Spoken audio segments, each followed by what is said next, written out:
히브리어로 본 창세기 강의 103강입니다.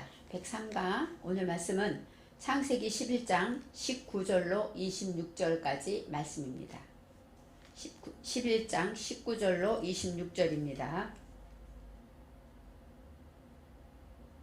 르우를 낳은 후에 209년을 지내며 자녀를 낳았으며 르우는 32세에 수룩을 낳았고 수룩을 낳은 후에 207년을 지내며 자녀를 낳았으며 수룩은 30세에 나홀을 낳았고 나홀을 낳은 후에 200년을 지내며 자녀를 낳았으며 나홀은 29세에 데라를 낳았고 데라를 낳은 후에 119년을 지내며 자녀를 낳았으며 데라는 70세에 아브람과 나홀과 하란을 낳았더라. 아멘.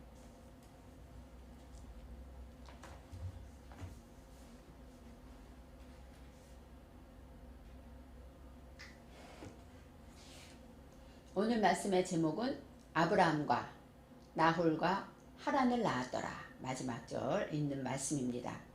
창세기 11장은 우리가 지난 강의에서도 보았듯이 바벨탑 사건이 가장 먼저 기록되어 있습니다. 바벨탑 사건은 우리가 다 아는 이야기고 1절부터 9절까지 나와 있는 아주 짧은 이야기입니다. 하지만 예수를 믿는 우리 모두는 하나님이 천지를 창조하신 사건도 기억하고 노아의 홍수도 기억하면서 함께 바벨탑의 이야기를 모두가 생각하고 기억하고 있습니다. 바벨이라는 것은 바로 발랄 이런 원어로 발랄인데 발랄은 섞다, 혼합시키다 이런 뜻이 있습니다. 여호와께서 그들의 언어를 혼합시켜서 섞어서 혼합시켰기 때문에 이제는 탑 쌓기를 그쳤다고 성경은 말하고 있습니다. 그들이 바벨탑을 쌓는 것은 바로 죄를 짓는 것이죠. 죄를 향하여 나아갈 때 하나님께서 그들을 그치게 하신 것은 그들을 구원하신 사건이라고 말할 수가 있습니다. 죄악이 만연할 때 하나님은 노아의 홍수를 통하여 방주를 짓게 함으로 그들을 구원했고 이제 또 그들의 자손 중에 다시 하나님을 대적하며 죄를 짓고 하늘까지 높아지려는 그들을 찾아와서 그들의 언어를 혼잡게 함으로 그들이 성 쌓기를 더 이상 할 수 없게 하신 것도 그들을 구원하신 사건입니다. 노아의 후손들 우리가 생각할 때 노아의 믿음이 그렇게 좋은데 그 자손들이 눈으로 보고 하나님의 살아계심을 보았고 하나님의 심판하심을 보아서 정말로 하나님이 살아계심을 알았을 텐데 왜 그들이 이렇게 죄를 짓는가 생각해보면 많은 시간이 지났다는 것입니다. 그 후로 500년이 지나고 노아는 그래서 950세에 죽고 또 셈, 함, 야벳도 다 오랫동안 자녀를 낳았기 때문에 자녀를 낳은 자녀가 또 자녀를 낳고 하니까 얼마나 많은 시간 동안 많은 사람들이 생겨났겠습니까? 그래서 우리가 처음에 생각할 때는 믿음을 오직 믿음 하나님이 구원이야 하고 믿음으로 살았지만 시간이 지날수록 사람들의 믿음이 식어집니다. 하나님의 약속은 변치 않으시기 때문에 하늘에 무지개가 뜨고 무지개를 바라보면 노아의 할아버지가 노아에게 말씀하셨던 그것처럼 다시는 물로 심판하지 않겠다는 하나님의 언약의 무지개라는 것을 그들은 구전처럼 알고 있다는 것입니다. 우리가 예수님의 십자가가 나를 위해 죽으신 것이다. 예수 믿는 사람은 누구나 다 알고 있죠. 그것처럼 지식처럼 아는 것과 나와 부딪혀서 내 삶에서 깨달아 아는 것은 다릅니다. 이 사람들은 점점 갈수록 사람이 많아지니까 사회생활이 많아진 거예요. 예전에는 노아가 셈과 함과 야벳만 있을 때는 어때요? 날마다 농사 짓고 요즘 말하는 자여인들 텔레비에 나오는 자연인 그런 사람들 있죠. 그런 사람처럼 홀로 하나님과 나와 살아가는 사람들이었어요. 농사를 지어도 하나님께 기도하고 하나님이 하지 않으면 안 된다 이런 마음으로 자연인처럼 이렇게 살던 사람들이 자녀를 낳고 점점 많아지니까 이제는 사람끼리의 사회가 형성됩니다. 그래서 바벨탑의 사건까지 이제는 번지지 말고 더 모으고 힘을 모아서 높이 쌓자 한 것처럼 그들은 하나님을 바라봐야 되는데 갈수록 사람을 바라보는 그 눈을 갖게 됩니다. 노아의 아들들은 그 거듭난 확신이 있고 정말로 방주의 사건을 체험했기 때문에 하늘의 무지개만 보면 그 자손들은 어때요? 가슴이 뛰고 하나님 우리를 구원하셨지, 우리를 살려주셨지, 어떤 뜨거운 가슴에 복받치는 성령의 감동이 있었을 거예요. 그런데 세월이 지나고 시간이 지나면서 노아의 그 무지개 이야기는 전설처럼 신화처럼 우리에게 남아지고 이제는 무지개를 봐도 그럴 때 이야기처럼 들려지고 가슴 뛰지 않는다는 것이죠. 예수님도 그렇습니다. 예수님이 십자가를 지시고 나를 위해 죽으셨대.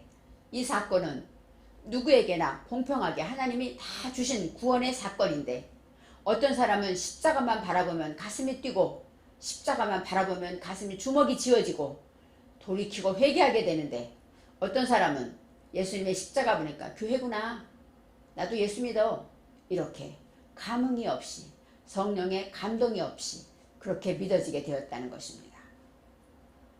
이제는 세상은 넓어지고 사람들이 많아지면서 사람을 신뢰하게 되고 사람을 경외하게 되고 높은 사람, 권력을 가진 사람을 두려워하게 되면서 이제는 하나님과 멀어지는 시간이 돌아옵니다. 사람들이 이제 하나님만이 할 수 있다고 했던 일들이 사람들이 힘을 모으니까 되어지는 거예요.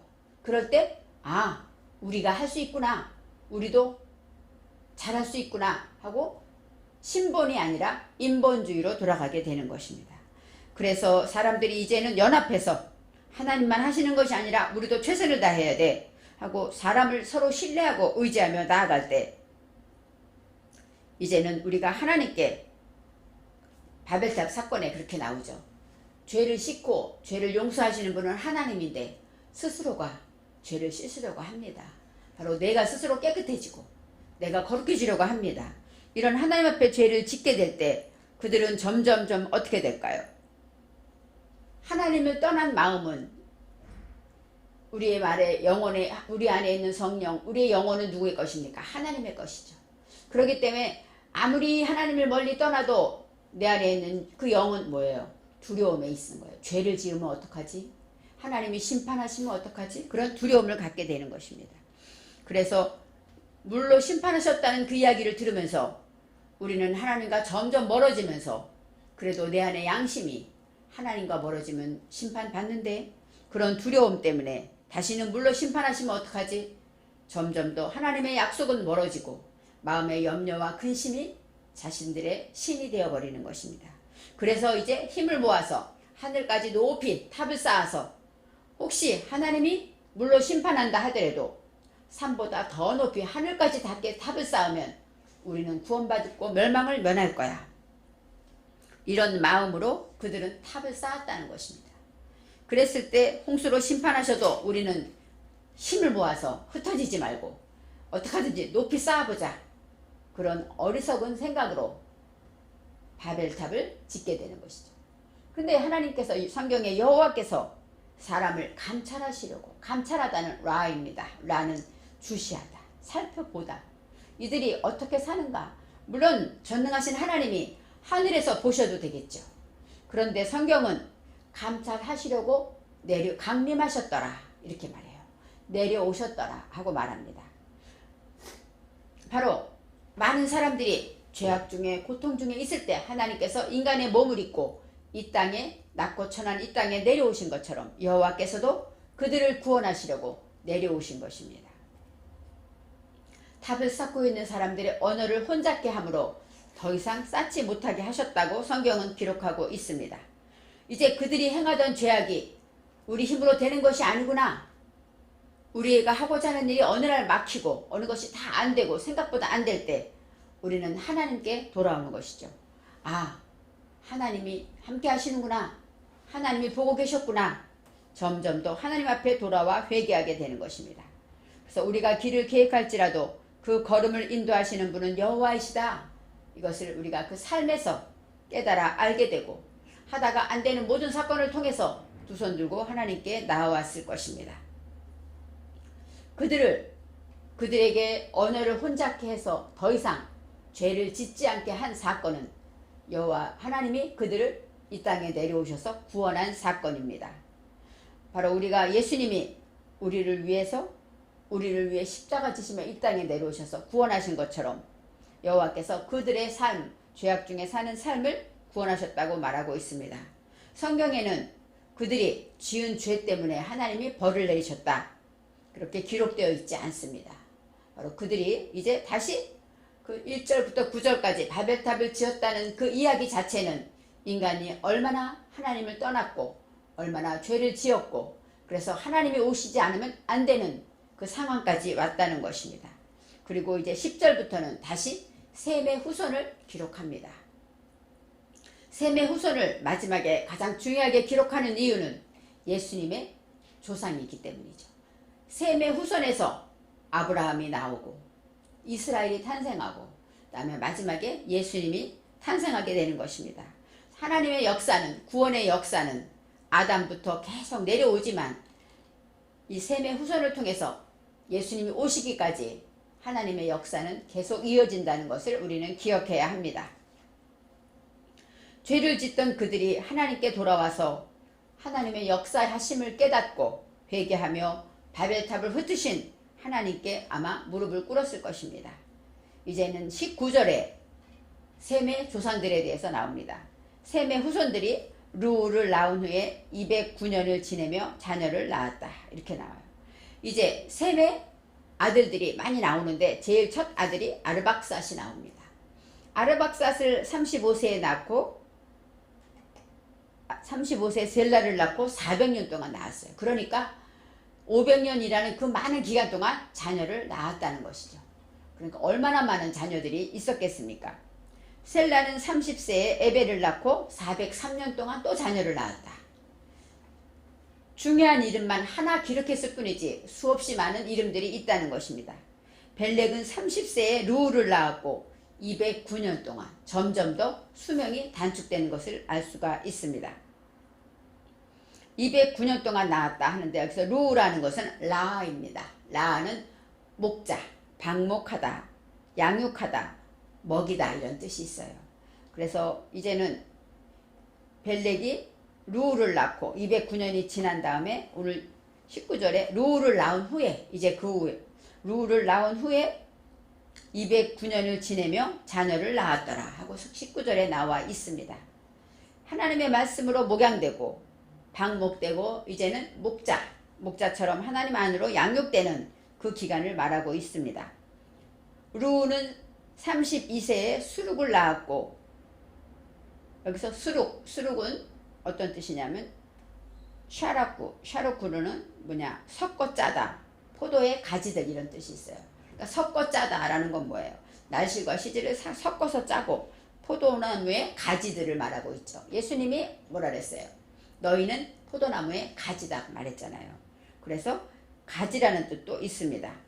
21절에 수룩을 낳은 후에 207년을 지내며 자녀를 낳았으며 수룩은 30세에 나홀을 낳았고 여기서 나홀, 새로운 단어가 나오죠. 이 나홀이라는 단어는 나호르인데 이 나하르는 콧김을 뿜다, 콧바람, 코를 골다.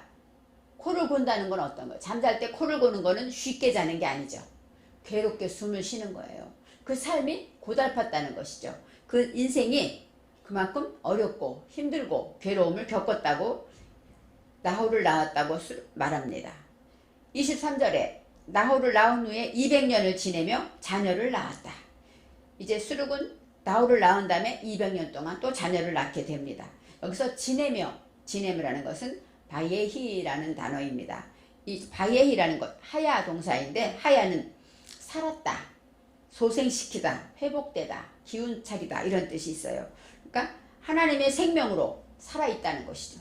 200년 동안 자녀를 낳았다는 것은 하나님의 말씀으로 이제는 200년이 지나도록 살아서 소생하면서 하나님의 말씀을 낳았다, 이렇게 말할 수가 있습니다. 이제 24절 말씀에 나홀은 29세에 데라를 낳았고 나와요. 이 데라는 것은 라하브란 단어입니다. 라하브는 르호봇 있죠. 르호봇이 뭐예요? 넓다 이런 뜻이 있잖아요. 이 라하브는 넓다, 넓어지다, 커지다, 확장되다 이런 뜻이 있어요. 광대하다. 그래서 나홀을 낳은 후에 이제는 더 넓게 확장되었고 25절에 데라를 낳은 후에 119년을 지내며 자녀를 낳았으며 오늘 본문 제목절에 데라는 70세에 딴 땐 29, 30, 32 이렇게 35세에 낳았는데 데라는 70세 자녀를 낳았다고 합니다. 70이라는 것은 샤바는 7, 맹세하다 이런 뜻이세요. 하나님과 약속의 언약에 맹세하는 일들, 이것이 바로 70세라는 뜻이에요. 이 세라는 것은 샤나, 반복하다. 그래서 이 데라는 점점 넓어지고 확장된 것이 이제는 하나님의 말씀으로 맹세하면서 그 일을 반복함으로 낳게 되는데 아브라함과 나홀과 하란을 낳았더라 이렇게 나와 있습니다.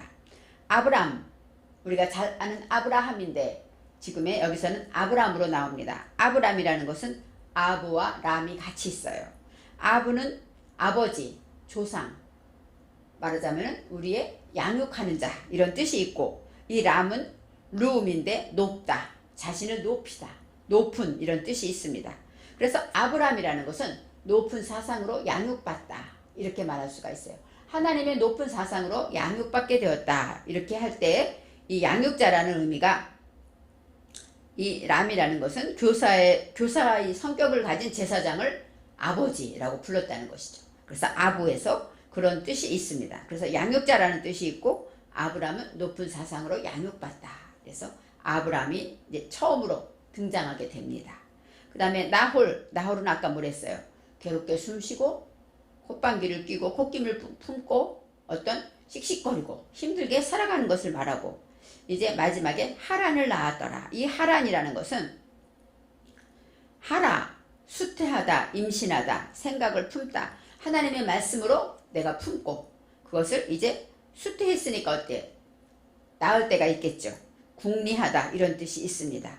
이제는 26절에 믿음의 조상 아브라함이 이제 등장하게 되고 이제까지 모든 죄악과 관영했던 세상 안에서 이제 하나님께서는 믿음의 조상 아브라함을 택하는 역사가 나타납니다.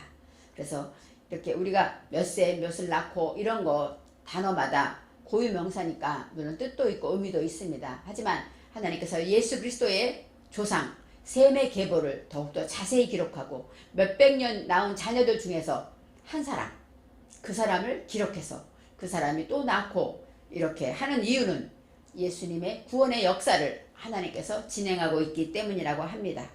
바벨탑 사건을 통해서 우리가 죄를 지을 수밖에 없는데 하나님은 구원하시고 성을 쌓기를 멈추게 하시고 다시 하나님의 역사는 그대로 이루어지고 이제 아브라함까지 하나님께서는 셈의 자손을 통해서 구원의 사역을 이루고 가신다고 오늘 말씀을 통해서 저와 여러분은 우리가 혼자 있는 시간도 우리가 힘들어할 때도 우리가 기뻐할 때도 하나님은 쉬지 않고 일하신다는 것을 기억하고 기쁠 때에는 하나님은 내게 어떤 감정을 주시고 슬플 때에는 어떤 마음을 주시고 우리가 늘 하나님과 동행하는 그래서 오늘의 말씀처럼 아브라함 바로 하나님의 높은 사상으로 양육받는 저와 여러분이 되시기를 바랍니다.